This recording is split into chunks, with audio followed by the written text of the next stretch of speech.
Hello, ladies and gentlemen. Welcome to another episode of the Halo Effect. As usual, I am your host, Robert Lockhart. All right, before we get into it, I want to make a little bit of an announcement. This is going to be my last broadcast for a while. There are things have come up that really need my attention, and stuff that really takes more important priority for me right now.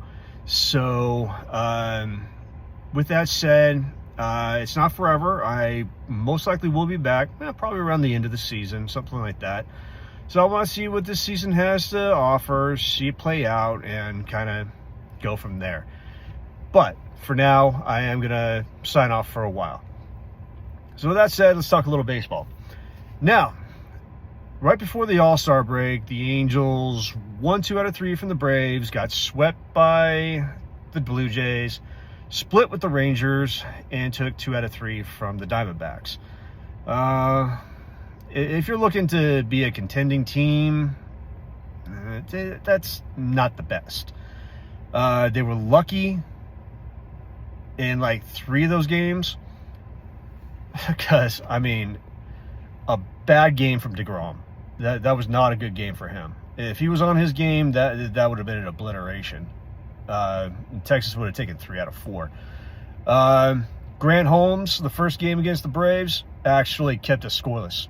The Angels were scoreless through 6 innings, and it was their lousy bullpen that, blew the game. So, again, we were lucky to get to them. Then, I don't know what's up with Zach Gallen, but he's not having a good year. The Angels really got to him. They should have gotten to him. So the 2 out of 3 from the Diamondbacks, I'll take that. I'll definitely take that game for sure. They should have beat Zach Gallen because he's not been having a good season. So, first game after the All-Star break, beat the Phillies. One of the better teams in baseball. Beat the Phillies. Jesus Luzardo having a resurgent season, having an amazing season, a great season, a rare bad game for him. So we've taken advantage of a couple of rare bad games. So, hey, win's a win. You take what you can get at this point in time. But that says a lot about the Angels. It really does. Take the home run from Joe Adell, for instance. On a changeup, if you watch it, it didn't really dive the way it should have. It stayed a little flat. I think maybe it dropped a couple of inches, and that's it. And his changeup usually drops off the damn table. So, yeah, he didn't have the best game. So, where things go from here, how they do against the Phillies, how they do against the Mets, and how they do against the Mariners will probably determine whether they're buyers or sellers at the deadline. If I were the Angels, I just wouldn't question it. I'd be sellers. I would get what I can for them. Let's salvage the season the way we can. Let's trade Hendricks. Let's trade Anderson. And let's bring up the young guys. Just bring them up. Let them take their bumps and bruises now so they're ready for next season. That's just the best way to do it. I'm telling you, that's just the best way to go. Unless you're not crazy about their development team, in which case you're kind of effed.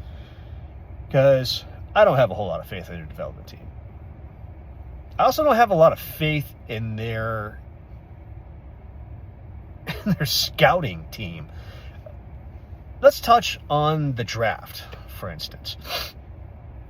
The number 2 overall pick, and you have the pick of the litter to choose from, minus one guy.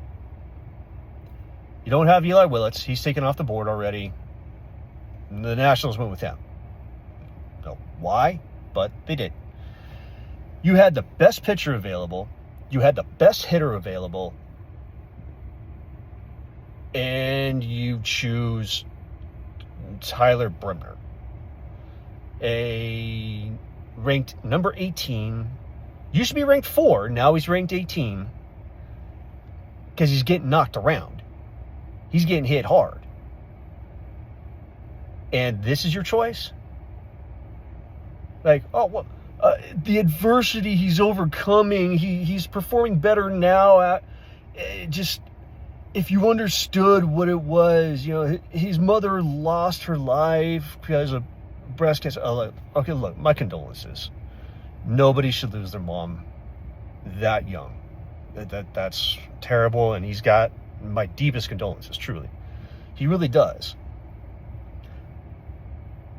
But you pass on Kate Anderson, who's the most polished, the best pitcher in the draft, and you let him fall to the Mariners, your division rival.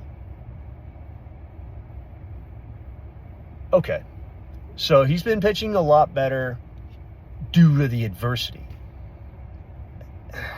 What happens in a couple of years when it all settles down? What happens in a couple of years when he's coped with, the unfortunate loss that he's had? Does he go back to getting knocked around? And you pass on the better pitcher to your division rival. My guess is when the time comes, you're going to regret it. And you're going to regret it hard. I mean, you even let the best hitter just go. I mean, this is a guy who could have been a new franchise third baseman for you. I mean, what were you worried about? Oh, he's not going to move very quickly because he's a high schooler? Did you see how quick his brother moved? Come on, really? Then after that, in the second round, you choose a guy who can't hit the strike zone. You have 2 third-rounders, one guy who seems promising, but again, can't hit the strike zone. Has trouble with that. The lefty you chose before him seems somewhat promising, but again, if you look at his scouting grades, you're looking at 3 to 5. So your number 2 overall pick, doesn't he even have command of his slider?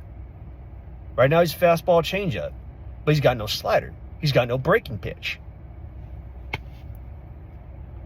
It's ridiculous. It's absolutely insane.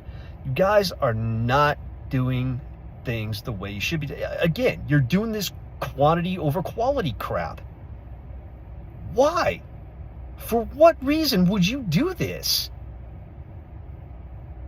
You want to rebuild your farm system, but you want to have quality players. You don't have quality players.